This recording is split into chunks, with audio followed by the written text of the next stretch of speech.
حابب أقول إن نادي السيارات والرحلات المصري يعتبر أحد أقدم الأندية اللي موجودين في العالم. نادي السيارات والرحلات المصري أُسس سنة 1924 باسم النادي المصري الملكي للسيارات. كان هناك أعضاء من الأسرة المالكة وأمراء هم اللي برضو قاموا بالتأسيس مع أصحاب السيارات في مصر. هو قام على الفكرة بتاعت أندية السيارات في العالم كله لخدمة أصحاب السيارات وسائق السيارات ولخدمة السلامة المرورية. احنا كنادي سيارات مسؤولين على توعية بالسلامة المرورية، مسؤولين على إصدار الرخص الدولية لقائدي السيارات عند سفرهم للخارج وعايزين يقودوا السيارات في الخارج، مسؤولين على إصدار دفاتر المرور المؤقتة للسيارات المصرية اللي عايزة تخرج وترجع إلى مصر مرة أخرى. احنا بنحتضن بخصوص هذه المئوية اجتماع للFIA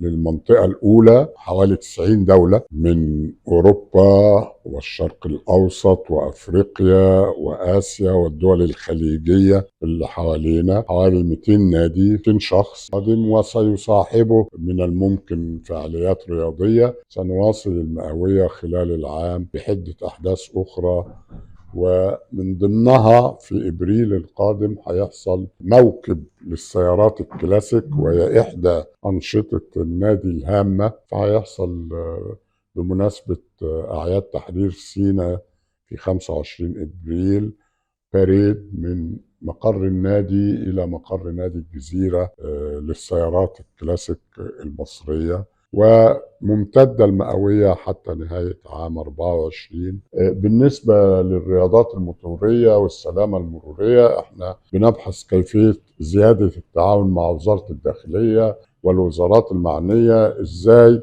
نقوم بنشاط أكبر في التوعية المرورية والسلامة المرورية والإرشاد على الطرق وهكذا.